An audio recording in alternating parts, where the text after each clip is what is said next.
নতুন অর্থবছরের প্রস্তাবিত বাজেট পুঁজিবাজারের অগ্রযাত্রায় সহায়ক, তবে ব্যাংকের সুদহার কমানো, মূল্যস্ফীতি নিয়ন্ত্রণ ও ট্রেজারি বন্ডের সুদহার না কমালে সুফল মিলবে না, এমনটাই বলছেন খাত সংশ্লিষ্টরা। আর বিনিয়োগকারীরা বলছেন বাজারে আস্থার সংকট প্রকট, একই সাথে জুয়ারিদের উকিঝুঁকিও দেখা যাচ্ছে। একরামুল ইসলাম খানের রিপোর্টে বিস্তারিত। 250-টিরও বেশি ডিজাইন অপশন নিয়ে ওয়ালটন স্মার্ট ফ্রিজ, বোঝে আপনার প্রয়োজন।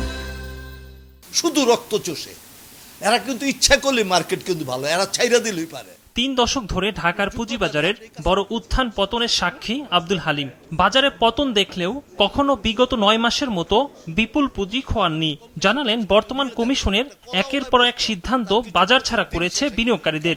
শেয়ার মার্কেটের বিষয়টা এরকম হয়েছে আমাদের, এখন তো আর আমাদের ভাষা নাই, কোন ভাষায় বলবো। আমার বিশ্বাস বিনিয়োগকারীরা তাদের যত রকমের ভাষা আছে সব প্রয়োগ করছে, কিন্তু এই মানুষগুলির এরা কি আসলেই জনগণের জন্য আসছে না তাদের পকেট পূজা করার জন্য আসছে? এমন অবস্থায় প্রস্তাবিত 2025-26 অর্থ বছরের বাজেটে পুঁজিবাজারের জন্য বিশেষ সুবিধা রেখেছে অন্তর্বর্তী সরকার।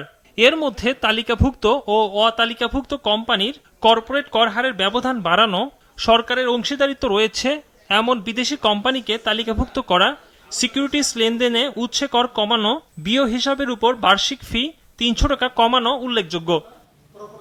তবে এসব ইতিবাচক সিদ্ধান্তের পরও বাজেট ঘোষণার পরদিন পুঁজিবাজারের সূচকের পতন হয় 25 পয়েন্ট। লেনদেনও ছিল 200 কোটির ঘরে। বিনিয়োগকারীরা বলছেন বাজারে আস্থার সংকট এখনো কাটেনি। একই সাথে জুয়ারিদেরও উকিঝুঁকি প্রত্যক্ষ করা যাচ্ছে। বিশেষ করে মঙ্গলবার সেল প্রাইস ছিল অস্বাভাবিক। সাধারণ বিনিয়োগকারীরাও বিভ্রান্ত হয়েছেন।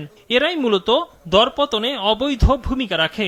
এই 9টা মাস আফটার আপনার জুলাই রেভলিউশন 1200 ইন্ডেক্স পড়ে গেছে আপনার, এটার ব্যাপারে সরকার কিছু করছেন? কিছুই করেন নাই ভাই। আমাদের জন্য এই শেয়ার মার্কেটের জন্য, শেয়ার মার্কেটটা এই দেশের জন্য মানে কিছুই না, একটা বোঝা। বাজার যদি স্পেসিফিক ভাইব্রেশন মার্কেট না হয় তাহলে বাজার থেকে আসবে না, সবাই ব্যাংকে টাকা রেখে নিরাপদে থাকবে। আমরা যে একটা ভাইব্রেন্ট মার্কেট, সেটা হয়তো বরাবর ইনভেস্টরদেরকে সুযোগ দিতে হবে। খাত সংশ্লিষ্টরা বলছেন প্রস্তাবিত বাজেট পুঁজিবাজার বান্ধব, তবে একই সাথে ব্যাংকের সুদহার কমানো ও মূল্যস্ফীতি নিয়ন্ত্রণে রাখতে হবে। সাথে ট্রেজারি বিলের সুদহার কমানো হলে বাজেটের সুফল পাবে পুঁজিবাজার। ব্যাংক ইন্টারেস্টটা আরো কমে আসবে, ওটা যতটুকু কমবে বাজার ততটুকু আপনার হলো স্ট্রং হবে। ট্রেজারি বন্ডে প্রায় 12% ইন্টারেস্ট দেওয়া হচ্ছে।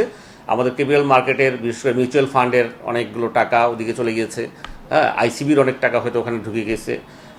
তো এই বিষয়গুলো অ্যাকচুয়ালি বিবেচ্য বিষয়। এইগুলো থেকে যখন টাকাগুলো বের হয়ে আসবে, এই টাকাগুলো মার্কেটে ঢুকবে এবং ইন্টারেস্ট রেট অবশ্যই কমতে হবে। অনিয়মের জন্য বোর্ডকে শাস্তি না দিয়ে কোম্পানিকে জেড ক্যাটাগরিতে ফেলার সমালোচনা করেন অংশীজনরা। ভিন্ন ভিন্ন ক্যাটাগরি তুলে দেওয়ারও দাবি জানান তারা।